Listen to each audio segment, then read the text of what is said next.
Inilah Injil suci menurut Markus. Sekali peristiwa, datanglah ibu dan saudara-saudara Yesus ke tempat ia sedang mengajar. Mereka berdiri di luar, lalu menyuruh orang memanggil Yesus. Waktu itu, ada orang banyak duduk mengelilingi dia.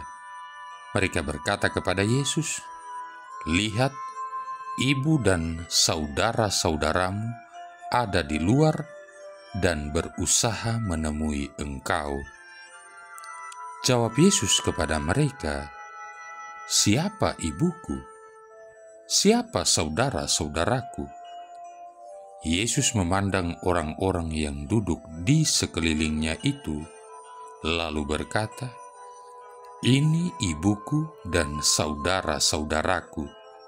Barang siapa melakukan kehendak Allah, dialah saudaraku laki-laki, dialah saudaraku perempuan, dialah ibuku."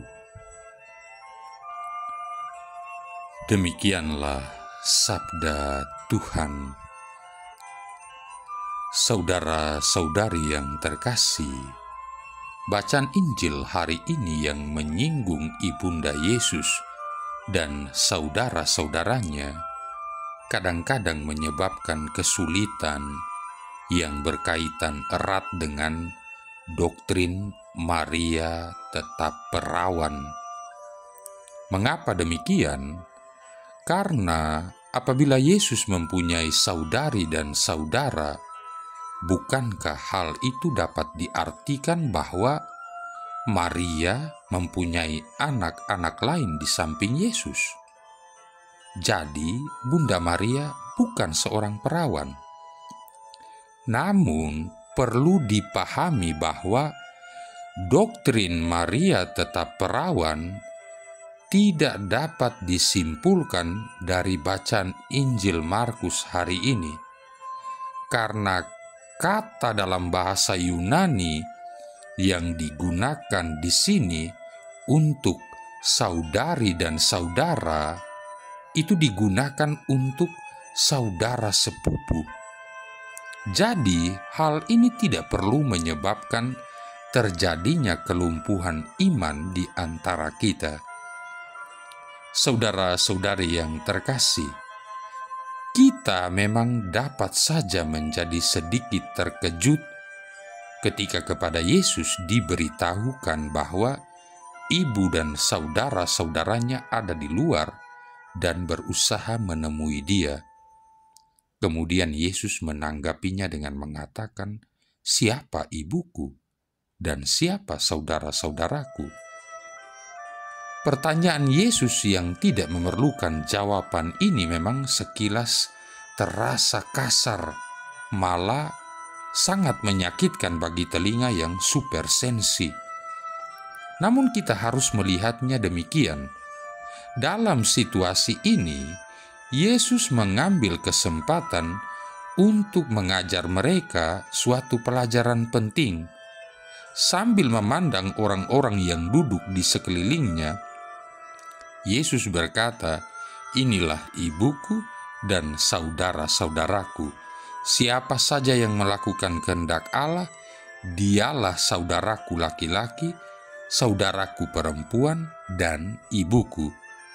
Di sini, Yesus sama sekali tidak menyangkal hubungan kekeluargaannya dari sudut manusiawi dan segala tugas kewajibannya dalam hal mencintai seiring dengan hubungan kekeluargaan tersebut. Namun, secara radikal, Yesus menempatkan semua itu di bawah suatu ikatan kekeluargaan yang lebih tinggi, yaitu tali persaudaraan sebagai anak-anak Allah Bapa kita semua. Kerajaan Allah yang berdiam dalam diri kita menuntut komitmen kita yang terkadang harus melampaui dan berada di atas ikatan kekeluargaan kita secara manusiawi di dunia, kesukuan, dan etnisitas, bahkan nasionalitas. Saudara-saudari yang terkasih, memang harus kita akui bahwa hubungan darah itu membentuk ikatan yang erat. Bahkan seringkali hal tersebut dapat membuat seseorang bersedia melanggar perintah-perintah Allah. Misalnya, dengan berbohong besar agar tetap berada dekat anggota keluarganya yang telah melakukan kesalahan, kejahatan, dan membelanya di hadapan hukum. Kadang-kadang keluarga-keluarga para orang tua mempunyai ikatan yang begitu erat dengan anak-anak mereka sehingga mereka tidak bersedia untuk merelakan anak-anak mereka bekerja melayani kerajaan Allah. Misalnya, menanggapi panggilan untuk menjadi imam, bruder, dan suster. Mereka tidak menyadari bahwa ada ikatan kekeluargaan yang lebih kuat, lebih besar, dan lebih agung, yaitu ikatan spiritual antara Kristus dan anak-anak mereka, antara anak-anak mereka dan orang-orang lain yang mendedikasikan hidup mereka bagi Kristus. Dan ikatan-ikatan seturut Kristus dalam bacaan Injil hari ini harus didahulukan dan dipandang lebih penting daripada hubungan kekeluargaan karena ikatan darah. Yang demikianlah sesungguhnya sifat keluarga Allah.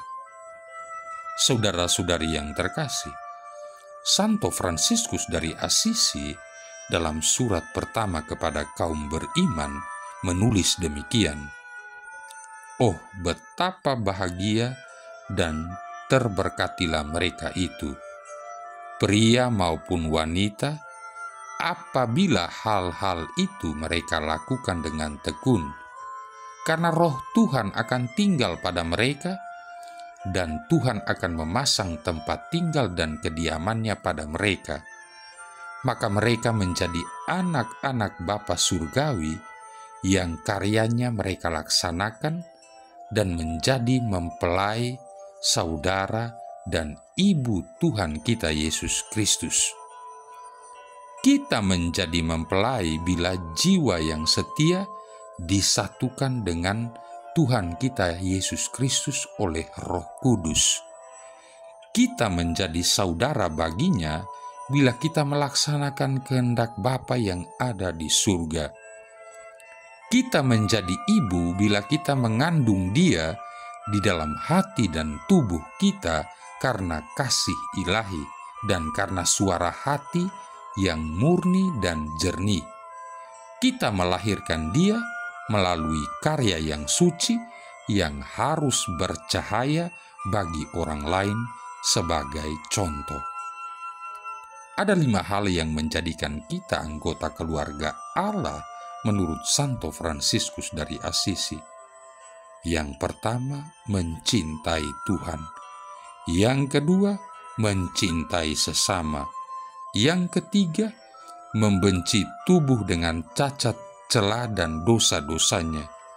Yang keempat, menyambut tubuh dan darah Tuhan Yesus Kristus. Yang kelima, menghasilkan buah-buah pertobatan yang pantas. Marilah berdoa.